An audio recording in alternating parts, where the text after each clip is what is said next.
Merci, Monsieur le Président.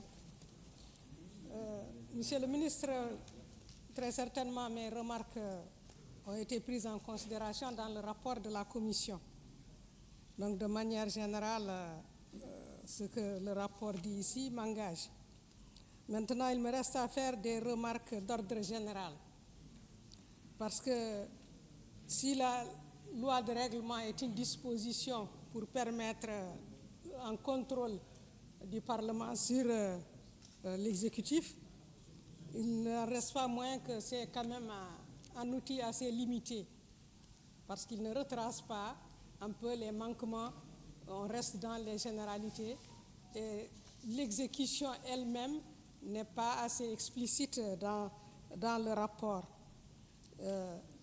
Mais le plus important, c'est que les projets de loi ou les budgets de l'État, leur importance réside plus dans la satisfaction des besoins des citoyens de manière plus directe.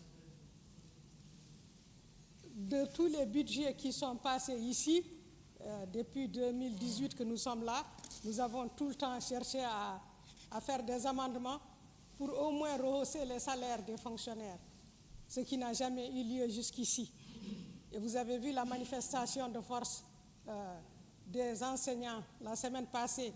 Ça doit être une alerte, Monsieur le ministre, par rapport aux conditions des travailleurs, par rapport aux conditions des citoyens, je ne parle pas des autres choses. Il y a aussi des manquements, surtout lorsqu'il s'agit de mettre en œuvre des décisions de justice, Monsieur le ministre.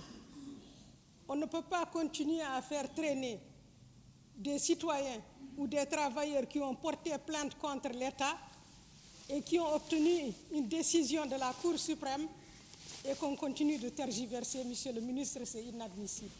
Et je voudrais que cette patience qu'ont eu certains, en particulier, je ne me lasse de le répéter, ces fonctionnaires des douanes et des impôts, cette patience a des limites. Et je ne comprends pas pourquoi il n'y a pas eu exécution.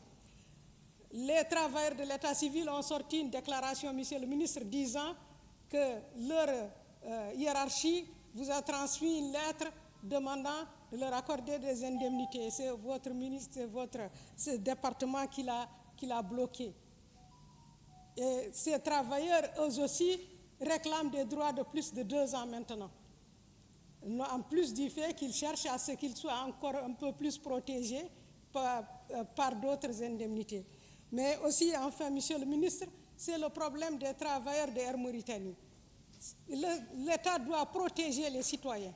Le bradage des biens de Air Mauritanie n'ont pas permis de satisfaire les droits des travailleurs.